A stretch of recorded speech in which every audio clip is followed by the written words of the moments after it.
नमस्कार। दूरदर्शन चंडीगढ़ में आप सभी का स्वागत है और आप देख रहे हैं हमारा कार्यक्रम स्वस्थ जीवन। आज जैसे कि 28 जुलाई है और आज का दिन वर्ल्ड हेपेटाइटिस डे के तौर पर मनाया जाता है।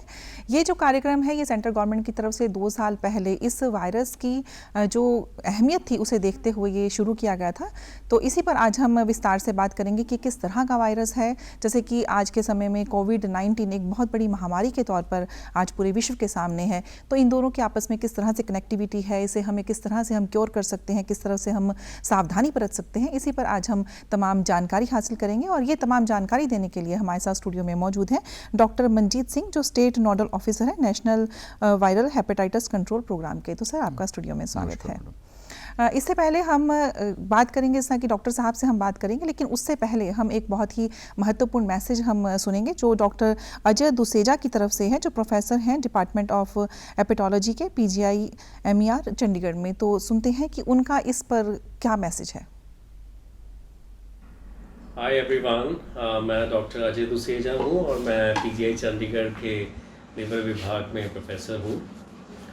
इस कोविड-19 महामारी के चलते हुए आप सब लोग कोरोना वायरस से तो भली भांति परिचित हो गए हैं, लेकिन इसके अलावा और बहुत सारे वायरसेस हैं जो हमारे शरीर के विभिन्न अंगों को प्रभावित करते हैं। उनमें से कुछ वायरसेस जो लिवर को इफ़ेक्ट करते हैं उनको हम हेपेटाइटिस वायरसेस कहते हैं, और जो वो बीमारी करते हैं उसको हम वायरल हेपेटाइटिस कहते हैं। लाखों लोग वायरल हेपेटाइटिस से हर साल शिकार होते हैं और बहुत सारे लोग उनमें से लिवर फेलियर की वजह से अपनी जान गंवा देते हैं। ये जो वायरसेस हैं इनके नाम बहुत सिंपल हैं, ABCDE। अब ये सारे वायरसेस कैसे फैलते हैं, इनके हमारे शरीर में इन्फेक्शन के बाद क्या सिम्टम्स आते हैं, ये कैसे लिवर फेलियर करते हैं, कैसे लिवर कैंसर करते हैं, इनसे कैसे बचना है और इनके बचाव के लिए हमारे पास क्या वैक्सीन्स या टीके हैं और इलाज के लिए क्या दवाइयाँ हैं, और कोविड-19 महामारी के चलते हुए कोरोना वायरस और इन वायरसेस के आपस में क्या रिश्ता है, क्या जिन लोगों को ये इन्फेक्शंस है, वायरल हेपेटाइटिस है, क्या उनको कोविड-19 या कोरोना वायरस के इन्फेक्शन होने का ज़्यादा रिस्क है, या उनकी बीमारी क्या ज़्यादा गंभीर हो सकती है। इन सब बातों पे चर्चा करने के लिए हमने 28 जुलाई मंगलवार को 7:30 बजे शाम को एक पब्लिक फोरम, आम जनता के लिए एक वेबिनार, एक सेमिनार रखा है, जो आप घर बैठे अपने मोबाइल पे या अपने लैपटॉप पे अटेंड कर सकते हैं, सुन सकते हैं, इस चर्चा का हिस्सा बन सकते हैं और हमसे एक्सपर्ट से क्वेश्चंस पूछ सकते हैं। अब 28 जुलाई को क्यों? बिकॉज 28 जुलाई हर साल हम लोग वर्ल्ड हेपेटाइटिस डे ऑब्जर्व करते हैं। सो 28 जुलाई मंगलवार शाम 7:30 से फिर मुलाकात होगी। तब तक के लिए अपना ध्यान रखिए, स्वस्थ रहिए। नमस्कार। जैसा कि भी आपने डॉक्टर अजय दुसेजा का मैसेज सुना कि आज शाम को 7:30 बजे वो एक वेबिनार करने वाले हैं। तो जो नीचे लिंक दिया गया है उस पर आप जुड़कर उनसे जो भी सवाल हैं, इससे महत्वपूर्ण सवाल हैं, वो आप एक्सपर्ट्स की टीम से कर सकते हैं। तो अब हम वापस लौटते हैं डॉक्टर मंजीत के पास, जो सेक्टर 16 चंडीगढ़ में कार्यरत हैं। तो सर, सबसे पहले मैं जानना चाहूँगी कि जैसे कि हम बात कर रहे हैं आज हेपेटाइटिस की, हेपेटाइटिस डे आज है, जो बेशक अभी कोविड-19 है, लेकिन ये भी एक अपने आप में एक चुनौती के तौर पर हमारे समाज के सामने है। तो इस पर आप थोड़ा विस्तार से बताएं। जी मैडम, एक तो क्योंकि आपने कोविड की बात करी तो मैं कहना चाहूँगा कि कोविड वायरस कहना चाहिए कि वायरस से रिलेटेड बहुत सारी बातें हैं जो हमारे common day to day language में आ गई। वैक्सीन की बात हो रही है, ड्रग्स की बात हो रही है, एंटीजन की बात हो रही है, एंटीबॉडीज़ की बात हो रही है। तो आई थिंक एक बहुत अच्छी अवेयरनेस है। लेकिन यहीं पे मैं बात करना चाहूँगा कि मैं आज उन वायरसेस की बात कर रहा हूँ जिनका हमारे पास वैक्सीन है या दवाइयाँ हैं या दोनों चीज़ें हैं। तो इसमें बहुत इंपॉर्टेंट बात हम सबके लिए है कि हमें जानना है कि हमारे पास ऑलरेडी वो वैक्सीन और वो वायरसेस हैं जिनके वैक्सीन भी हैं, मेडिसिन भी हैं। प्लीज़ उनका तो हम फ़ायदा उठा लें।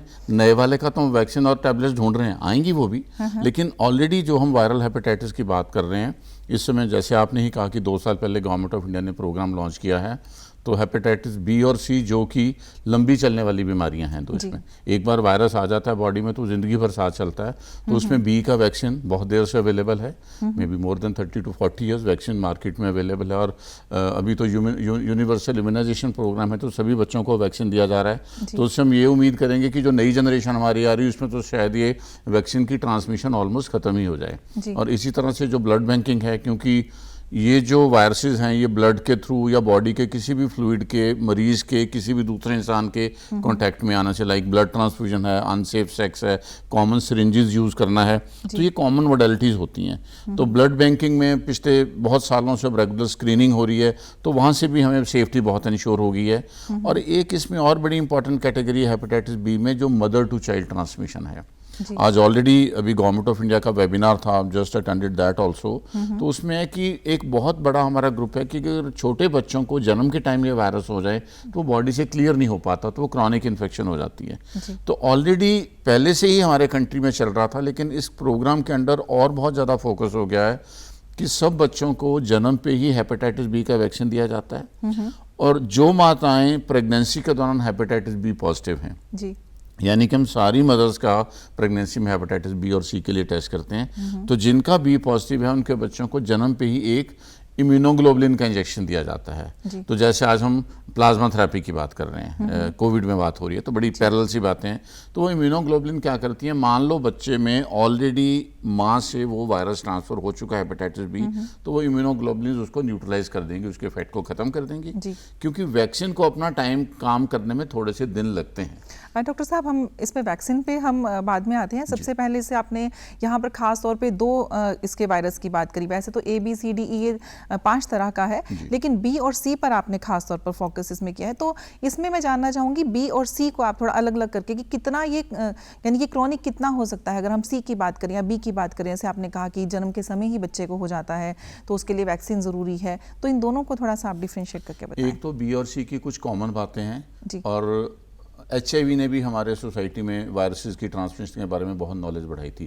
तो ये तीनों जो वायरसेस हैं, चाहे HIV है, चाहे हेपेटाइटिस बी या C की बात करें, ये कॉमन मोड ऑफ ट्रांसफर है। मतलब एक आदमी के शरीर में है, किसी भी तरह से उसकी बॉडी की सिक्रीशन एक दूसरे आदमी के बॉडी के जब कॉन्टैक्ट में अगर आ जाएं, तो उनको, जैसे हमने बात की कि ब्लड ट्रांसफ्यूजन, अनसेफ सेक्स और कॉमन सिरिंजेस में, एक आदमी ने सिरिंज लगाई, उसको उसके ब्लड में वायरस था, वो सिरिंज को लग गया, दूसरे ने वो इंजेक्शन यूज़ कर ली, तो इस तरह से एक दूसरे को वो स्प्रेड होते हैं। तो हेपेटाइटिस बी हो या C हो या HIV हो, इसी तरह से स्प्रेड होते हैं। और बी का एक कॉमन बड़ा एक जो और कॉमन मोड ऑफ ट्रांसफर जिसमें होता है वो मदर टू चाइल्ड है, at the time of birth या ड्यूरिंग नियोनेटल पीरियड, यानी कि छोटी उम्र में, क्योंकि उस समय जब बॉडी में वायरस चला जाता है, इम्यून सिस्टम अभी इतना विकसित नहीं होता, तो बच्चे में वो क्रॉनिक इन्फेक्शन ये ज़िंदगी भर अब चलने वाली है।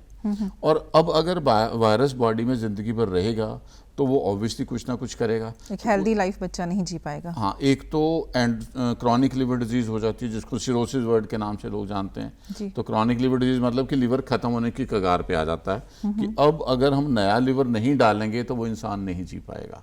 और नया लिवर डालना या लिवर ट्रांसप्लांट करना कोई छोटी सी बात नहीं है, अभी भी बहुत बड़ी बात है। और इसी तरह से ये दोनों वायरस लिवर कैंसर भी कर सकते हैं। और तो ऑब्वियसली कैंसर के वर्ड से तो हम सभी लोग कितना घबराते हैं, डरते हैं, तो दैट इज़ अंडरस्टैंडेबल। सो इसलिए अब B का वैक्सीन आ गया है हमारे पास, C की दवाइयाँ आ गई हैं, तो इसलिए इन दोनों को डिटेक्ट करना और इनको पकड़ पकड़ के ट्रीट करना इस समय बहुत इंपॉर्टेंट है।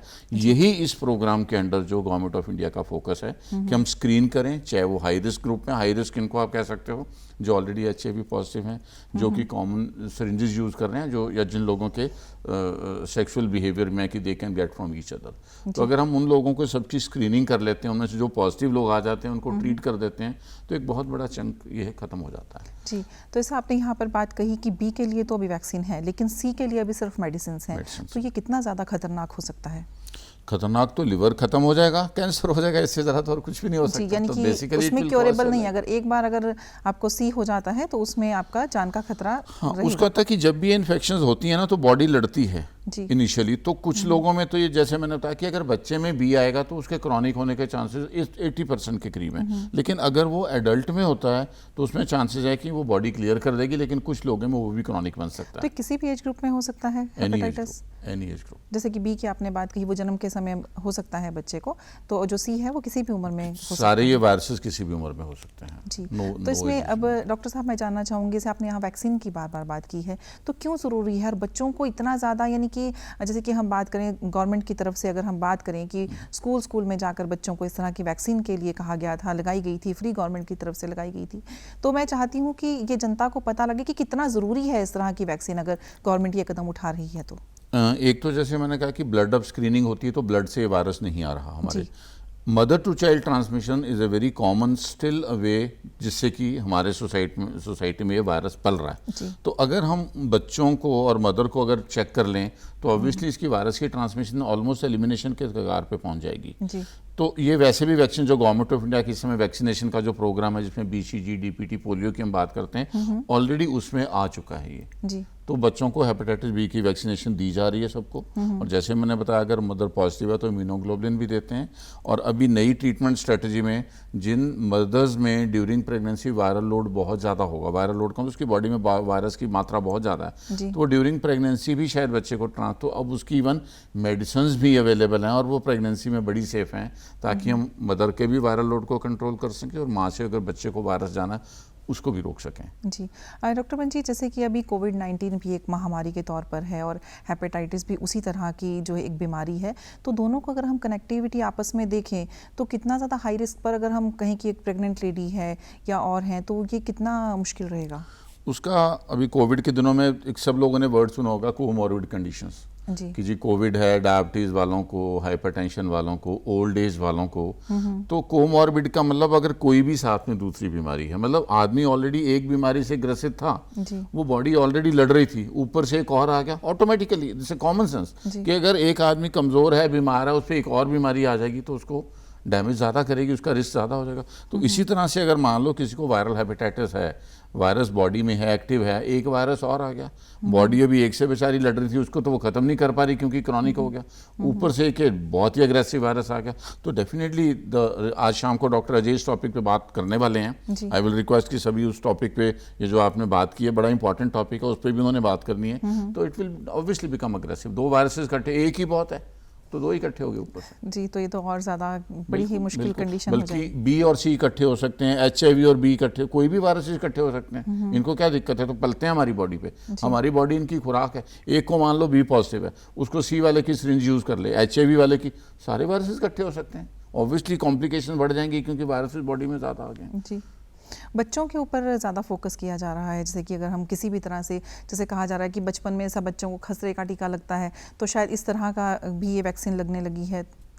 नहीं, हेपेटाइटिस बी का जैसे मैंने आपको बताया ना मैडम, क्योंकि बचपन में अगर हो जाएगा तो वो क्लियर ही नहीं होगा, क्लियर वायरस ही नहीं हो पाएगा। और वो एक इस समय मेजर सोर्स ऑफ सर्वाइवल है इस वैक्सीन का हमारे समाज में। जी। तो अगर हम, जैसे हमने ब्लड बैंकिंग से इसको कंट्रोल कर लिया, सारा ब्लड स्क्रीन होता है, अब अगर इसको भी कंट्रोल कर लेंगे तो वायरस खात्मे के कगार पे 2030 में इन वायरसेस को, बी और सी को ऑलमोस्ट एलिमिनेशन बहुत कम लेवल पे लाने का WHO का टारगेट है, गवर्नमेंट ऑफ इंडिया का टारगेट है, और सारे स्टेट्स ऑल ओवर इंडिया में ऑलरेडी सारे स्टेट्स इस पे काम कर रहे हैं। एंड आई एम श्योर जिस अग्रेसिवनेस से काम चल रहा है, आप HIV को देखिए, जब 80s में आया था, अगर आपको याद हो, बहुत खौफ था समाज में इस वायरस के। अभी इस समय उसको इतना ज़्यादा कंट्रोल कर लिया कि उसको बहुत ज़्यादा कंट्रोल कर चुके हैं हम लोग। तो ये बी और सी भी इस तरह कंट्रोल होने वाले हैं। तो इसके लक्षण क्या रहते हैं अगर किसी को हेपेटाइटिस है, कि कैसे पता लगे कि वो ग्रसित है? एक तो हम क्रॉनिक वर्ड यूज करते हैं, जैसे कि क्रॉनिक मतलब लंबा चलने वाला, उन लोगों को कुछ भी नहीं होता जब तक सिरोसिस तो होगी तो लिवर खराब हो गया। जी। अच्छा, जब आपने सिम्टम की बात की तो अगर हम करें सिरोसिस क्या होती है, जो सिरोसिस का मतलब कि लिवर इसका बंदे का ऑलमोस्ट खत्म हो गया और सब काम चल रहा है, उसके पैरों में सोजिश आ जाएगी, उसका पेट बड़ा हो जाता है क्योंकि पेट में पानी भर जाता है, जॉन्डिस हो सकती है, उसको खून की उल्टियाँ आ सकती हैं, बेहोशी के दौरे कह लीजिए, आदमी बेहोश हो जाता है क्योंकि लीवर काम नहीं कर रहा। तो इस तरह के सिम्टम है जो कि सिरोसिस के हो सकते हैं। वो आदमी के सिर्फ स्किन और बोन्स अब रह जाती हैं, सिवाय स्वेलिंग के कुछ नहीं होता, बॉडी बहुत वीक हो जाती है। और जो एक्यूट हेपेटाइटिस जिसमें कॉमनली A और E की हम बात करते हैं, जो कि फीको ओरल स्प्रेड कहते हैं, कि जैसे किसी को हेपेटाइटिस A है तो उसके स्टूल में, उसके लैट्रिन में वो वायरस बॉडी से बाहर जाता है। अब वही फीकल मैटर अगर कहीं कंटेमिनेशन होके वो आदमी पी लेता है, सीवरेज का। तो हम बात कर रहे हैं ओपन डिफिकेशन की बात कर रहे हैं, स्वच्छ भारत के अभियान की बात कर रहे हैं, सीवरेज सिस्टम को संभालने की बात कर रहे हैं और शुद्ध वाटर सप्लाई की बात। तो ये सारे जो स्ट्रेटजीज हैं ये इस तरह की हेपेटाइटिस को एलिमिनेट करने की। इनमें क्या होता है, नौजिया हुआ, वॉमिटिंग हुई, बुखार हुआ, पीलिया हो गया, इस तरह के सिम्टम यूजुअली होते हैं। और कुछ लोगों को हल्के से सिम्टम्स होते हैं, वो अपने आप ठीक हो जाते हैं क्योंकि बॉडी का इम्यून सिस्टम अपने आप मैनेज कर लेता है। बड़े लोग हॉस्पिटलाइजेशन की भी नौबत आ जाती है। कई बार जानलेवा भी हो सकता है और कई बार ये जो हॉस्पिटलाइजेशन है हफ्तों और कई बार महीनों तक भी चल सकती है। तो ऑब्वियसली बीमारी तो है ही है वो भी। तो वो मेनली हाइजीन से हम कंट्रोल कर सकते हैं। ए का वैक्सीन आ चुका है ऑलरेडी, ई का भी वैक्सीन नहीं है, लेकिन अगर अच्छी हाइजीन की प्रैक्टिस हम करें, सिंपल सी बात, जो आप कोविड में आज रोज हाथ धोने की बात कर रहे हैं, ये पहले भी हमारे बात होती थी कि जी खाना खाना तो हाथ धो लो, ये अपना तो संस्कृति तो यही थी। तो ये अब संस्कृति को हमें इंग्लिश में सिखाया जा रहा है, पहले हमने संस्कृत में सीखी थी। तो वही है। अगर तो ए और ई से हम वैसे बच सकते हैं साफ सफाई से, बी से हम वैक्सीन से बच सकते हैं, और सी की दवाइयां बहुत अच्छी आ गई हैं।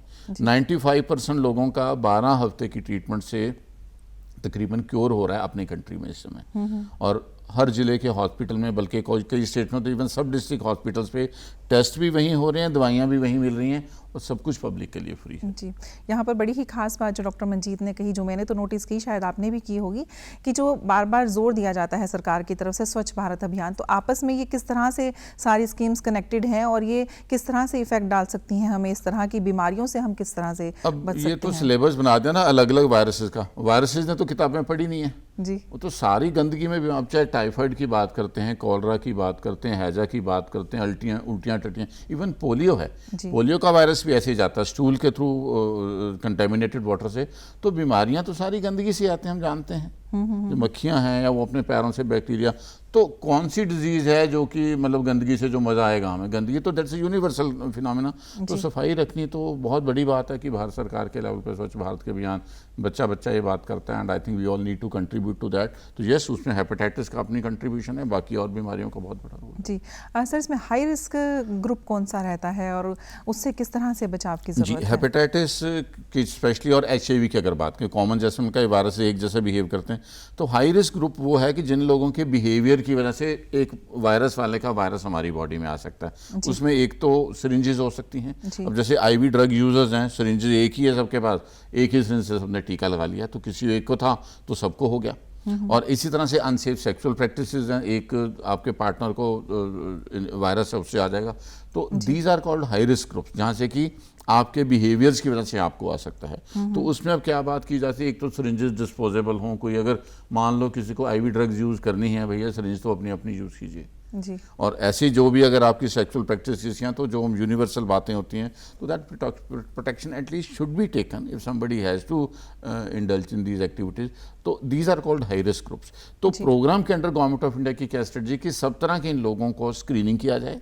उनमें से जितने लोग हेपेटाइटिस बी हमें नेगेटिव मिलते हैं, सबकी हेपेटाइटिस बी के लिए वैक्सीनेशन की कर दी जाए, ताकि इन द मीन टाइम तक जब तक कि वो अपना हाई रिस्क ग्रुप से वो रिफॉर्म हो जाते हैं, एटलीस्ट हम हेपेटाइटिस बी से तो उनको बचा लें। जी, कि जब तक अगर वो नशा करना नहीं छोड़ते तो इस चीज़ से वो बच सकते हैं। और इसी तरह से HIV पॉजिटिव जो लोग हैं, क्योंकि वो इम्यून कॉम्प्रोमाइज़ हैं, जो लोग इम्यून कॉम्प्रोमाइज़ रहेंगे उनको कोई भी इन्फेक्शन आने के चांसेस ज़्यादा रहते हैं।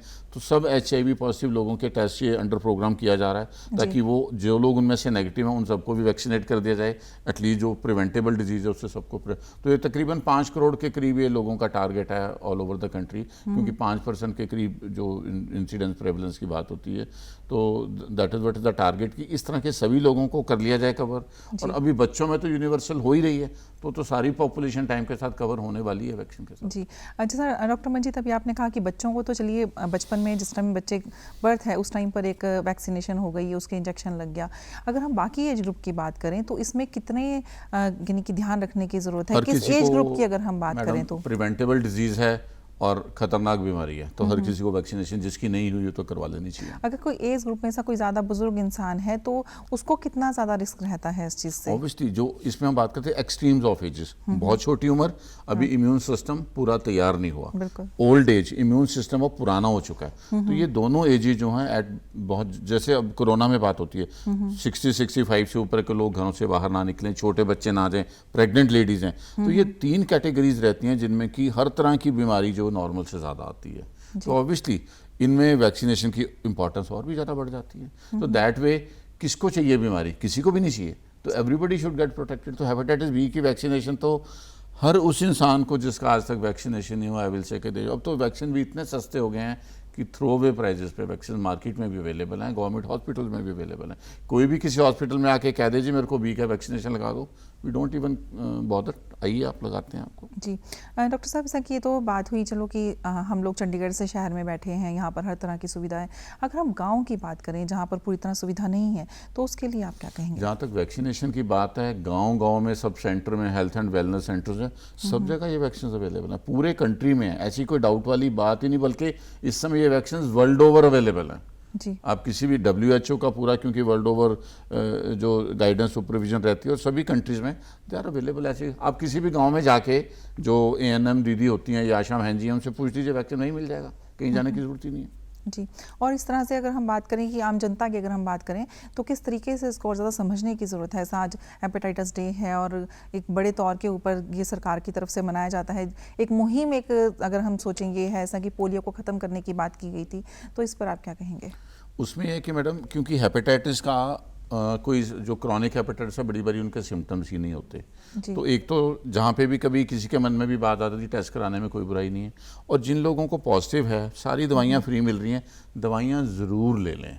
जी। दवाइयों को छोड़ देना, ड्रॉप कर देना, डिसकंटिन्यू करने से वायरसेस रेजिस्टेंट हो जाते हैं। तो दवाइयाँ फ्री मिल रही हैं, तो why not to take that. अगर हो ही गया मान लो वायरस, अब तो गवर्नमेंट इतना ज़्यादा उसके ऊपर फोकस कर रही है, इतना ज़्यादा गवर्नमेंट खर्चा कर रही है, तो सभी लोगों को हमें चाहिए कि अगर किसी को भी इन्फेक्शन है, एटलीस्ट हम अपनी ट्रीटमेंट ज़रूर पूरी तो करें। वैक्सीन की डॉक्टर मंजीत यहाँ पर बात करें तो कोई बार बार ये करवानी पड़ती है या सिर्फ एक बार वैक्सीन? हेपेटाइटिस बी के 3 डोसेज होते हैं, जिसको हम 016 बोलते हैं। जी। जैसे आज हमने लगाया तो वो 0 डोज हो गया, आज से फिर 1 महीने बाद 01 और आज से 6 महीने बाद, तो 3 डोज लगवाने होते हैं। उसमें वो वैक्सीनेशन आपकी पूरी हो जाती है। जी। तो उसके बाद यानी पूरी ज़िंदगी के लिए एक क्योर रहता है? थ्योरेटिकली यस, प्रैक्टिकली इसके और भी कुछ रेमिफिकेशन हो सकते हैं, लेकिन majority of the patient will get very good immunity with these 3 doses. जी। तो डॉक्टर मंजीत, कुछ मैसेज आप हमारी पब्लिक को जाते जाते इसके बारे में देना चाहेंगे? पब्लिक का ये है कि कोरोना ने हमें जगाया, हमें वायरस के बारे में क्या होते हैं वायरसेस, हम सारे वैक्सीन ढूंढ रहे हैं, हम सारी दवाइयाँ ढूंढ रहे हैं, लेकिन मैं आज उन वायरसेस की बात कर रहा हूँ जिनके वैक्सीन हैं A और B का। हमारे पास दवाइयाँ हैं, A और E की दवाई की ज़रूरत नहीं होती, नेचर ठीक करती, C की दवाई है, B की दवाई है। तो जिनकी दवाइयाँ आ गई हैं उनका क्यों ना फ़ायदा उठा लिया जाए। अब it's a high time now. और गवर्नमेंट बहुत अग्रेसिव है, सभी गवर्नमेंट क्या, हम ही हैं गवर्नमेंट। पब्लिक चाहती है कि पब्लिक को ठीक किया जाए, तो पब्लिक प्रोग्राम बन गए हैं, तो सभी उसका फ़ायदा उठाएं और सभी हम अपनी ज़िंदगी में से ऐसे ऐसे सब वायरसेस को निकाल के बाहर फेंकें। और ये जो आ रहा है वायरस, उसको भी इस तरह से किस दिन निकाल के बाहर फेंक देंगे। तो ये मेरी विश भी है और ये मेरा मैसेज भी है। जी। तो डॉक्टर मंजीत ने यहाँ बहुत ही महत्वपूर्ण जानकारी दी। और अगर हम आज की बात करें, कोविड-19 है, वो भी एक लीवर से संबंधित बीमारी है और जो हेपेटाइटिस है वो भी एक लीवर से संबंधित बीमारी है।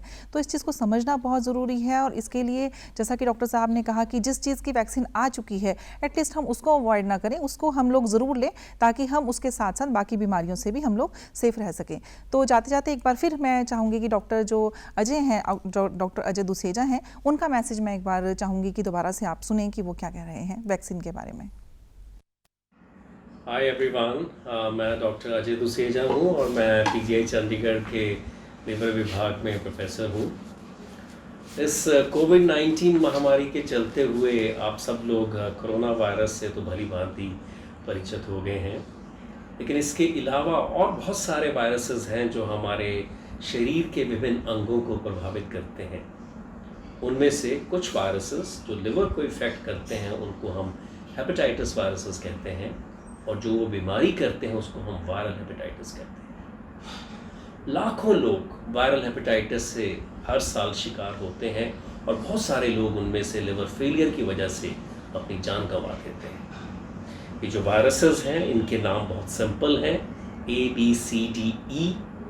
अब ये सारे वायरसेस कैसे फैलते हैं, इनके हमारे शरीर में इन्फेक्शन के बाद क्या सिम्टम्स आते हैं, ये कैसे लिवर फेलियर करते हैं, कैसे लिवर कैंसर करते हैं, इनसे कैसे बचना है और इनके बचाव के लिए हमारे पास क्या वैक्सीन्स या टीके हैं और इलाज के लिए क्या दवाइयाँ हैं, और कोविड-19 महामारी के चलते हुए कोरोना वायरस और इन वायरसेस के आपस में क्या रिश्ता है, क्या जिन लोगों को ये इन्फेक्शंस है, वायरल हेपेटाइटिस है, क्या उनको कोविड-19 या कोरोना वायरस के इन्फेक्शन होने का ज़्यादा रिस्क है, या उनकी बीमारी क्या ज़्यादा गंभीर हो सकती है। इन सब बातों पे चर्चा करने के लिए हमने 28 जुलाई मंगलवार को 7:30 बजे शाम को एक ई पब्लिक फोरम, आम जनता के लिए एक वेबिनार, एक सेमिनार रखा है, जो आप घर बैठे अपने मोबाइल पे या अपने लैपटॉप पे अटेंड कर सकते हैं, सुन सकते हैं, इस चर्चा का हिस्सा बन सकते हैं और हमसे एक्सपर्ट से क्वेश्चंस पूछ सकते हैं। अब 28 जुलाई को क्यों? बिकॉज 28 जुलाई हर साल हम लोग वर्ल्ड हेपेटाइटिस डे ऑब्जर्व करते हैं। सो 28 जुलाई मंगलवार शाम 7:30 से फिर मुलाकात होगी। तब तक के लिए अपना ध्यान रखिए, स्वस्थ रहिए। नमस्कार।